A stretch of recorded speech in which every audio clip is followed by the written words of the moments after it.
Let me tell you something first. 2 years ago, I was sitting in a tiny apartment, staring at my bank balance on my phone, completely confused about where the money went. I hadn't been reckless that month. No trips, no big purchases, nothing. And yet, the account was nearly empty. So I did what felt natural. I pulled up a video about corporate greed, watched the whole thing, felt really good about myself, then bookmarked 3 how to achieve financial freedom tutorials. Did absolutely nothing with any of them, and kept scrolling until 1 a.m. The next morning, hit snooze, dragged myself out of bed, went to the job I hated. If that's where you are right now, I'm not here to judge you, because I was you. And it took me a long time to figure out what was actually going wrong. Today, I want to share what I finally figured out. It might make you a little uncomfortable, but I hope you stay with me, because this took me 2 years, and I'm going to hand it to you in the next 10 minutes. It's about something I call the Earth system, how it actually runs, and how to stop letting it run you. In the very first scene of The Wire, there's this tiny little story, so small that most people forget it immediately. But I've come back to it over and over, because honestly, it explains more about how the world works than any economics textbook I've ever picked up. There's a guy named Snot Boogie, just a regular dude from the neighborhood.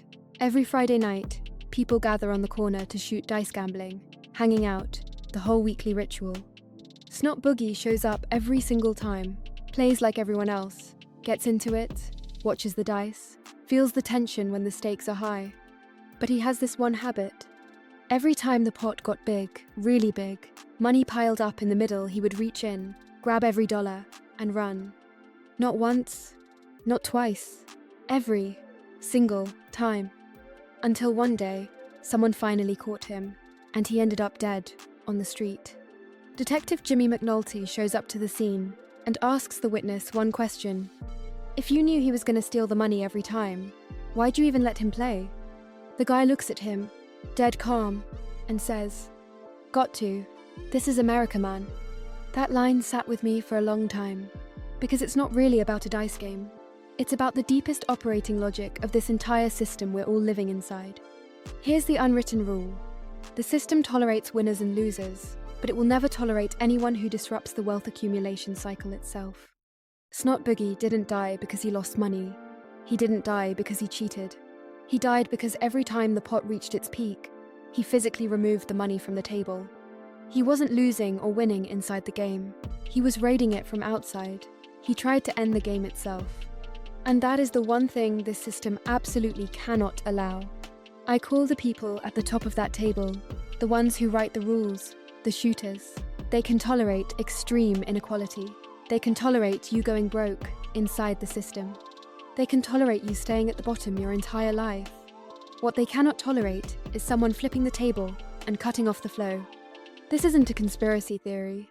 It's just how any self-sustaining system protects itself, like a machine that simply won't let anyone pull the plug. Now I know what you're thinking right now. Okay, so the system exploits us. I should be angry. I should fight back. I should wake people up. I hear you. I really do. I thought the exact same thing. But here's the part nobody tells you, that reaction is actually part of the game too. For a long time, I poured enormous energy into just seeing through everything. I consumed hours of content, exposing capitalism. I studied wealth inequality data. I watched documentary after documentary. And every time I finished, I got this strange, satisfying rush. I get it now. I'm more awake than the people just grinding away at their jobs. That feeling was real. And it felt amazing, honestly. But then, I had to face something brutal. My clarity had not changed a single digit in my bank account. And even more brutal than that, every minute I spent understanding the system was being monetized by the system.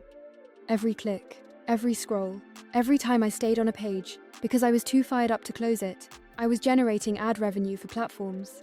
Silicon Valley engineers had studied exactly how your brain works. They knew that outrage and anxiety make you stay longer than almost anything else. You think you're resisting. You're actually feeding the machine with your most valuable resource, your attention. I'm not saying stop thinking. I'm not saying accept injustice and go quiet. What I'm saying is, Pure anger is the system's favorite state for you to be in, because angry people don't act. Angry people just consume more content. They scroll more, comment more, and make the algorithm smarter about what to serve them next. The real question was never, is this system fair? The real question is, in this system, where are you sitting right now, and how do you move? This is the part that took me the longest to work through. You cannot flip the table. Snot Boogie's story already showed you how that ends. And you can't opt out either. Got to. This is America, man. The game keeps running whether you participate or not. But here's what you can do. Stop being the fuel. Become a player with chips. The gap between those two things has nothing to do with how clearly you see the system. It has everything to do with whether you've built something inside it that makes you hard to replace. The shooters only respect one thing: how much value you create for the chain. When you're replaceable, when anyone can do what you do, you're fuel. The system uses you and moves on. But when you have a skill that's difficult to copy, you have leverage. You have a seat at the table. You can claim your share. This isn't selling out. This isn't making peace with injustice. This is simply the most real, effective path available when you don't get to write the rules. Once you understand that, these next 4 moves stop sounding like motivational advice and start feeling like basic survival. Move #1. Stop treating today like a rough draft. I had this deeply ingrained habit for years. I always felt like real change had to wait until the conditions were right.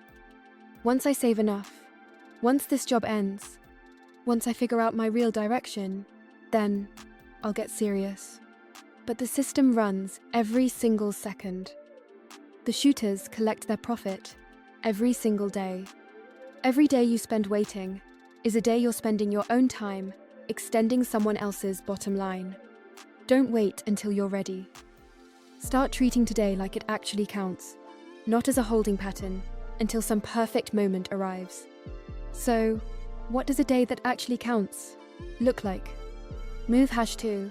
Build one core skill, the kind closest to money. This is the single most important shift from fuel to player. Grab a piece of paper, write down everything you're somewhat good at or genuinely interested in.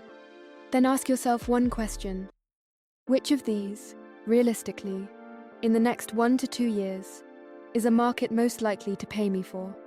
Not the one you're most passionate about, not the one that sounds the most meaningful, the one where there's real demand. You already have some foundation, and you don't hate doing it. Writing, sales, video editing, coding, data analysis, anything works. But you have to pick one, and then put 80% of your free time into it for the next 6 to 12 months. That focus? That's what a day that counts is built on. When your skill creates enough value that the system genuinely needs you, that's when it starts paying you back. Not because the system got fairer, because you made yourself irreplaceable. Move #3. Reclaim your attention. Your attention is your only real capital. And right now, the system is quietly harvesting it, piece by piece, scroll by scroll. 2 hours before bed, put your phone in a different room. Not on silent, in a different room. Every morning, before you do anything toward your own goals, don't open a single social platform. Not because you need to pretend the world is fair, but because you need a clear head to do the things that actually matter. A brain that's been trained by algorithms and a brain that's been guided by its own deliberate choices after 1 year, those two people are living completely different lives. Not because of talent, because of where the attention went. Move #4. Find allies, not an audience. People at the bottom tearing each other apart, that's the dynamic people at the top love most. When everyone is fighting over the same slice of the pie, nobody thinks to make the pie bigger. Stop seeing the people around you as competition. Start looking for people who are moving in the same direction, with skills that complement yours. Real connection is the strongest defense you have in a system this indifferent. You don't need a massive network. You just need a few people who genuinely understand what you're building. That witness in the wire was right. The game keeps moving. Nobody stops this machine. But here's the thing I didn't understand back when I was staring at that bank balance in my tiny apartment. The reason this system keeps harvesting you isn't because it's too powerful to push back against. It's because it is extraordinarily good at exploiting 3 specific things: your waiting, your anger, and your "I'll start someday" story. You are not fuel, unless you choose to stay in that position. So here's what I want you to do right now. Drop it in the comments. What's the one core skill you're going to invest in over the next 6 months? Write it down. Not for me, but to turn a vague thought, floating around in your head, into a real commitment you've made to yourself. The game is already running. How you play it, that's on you.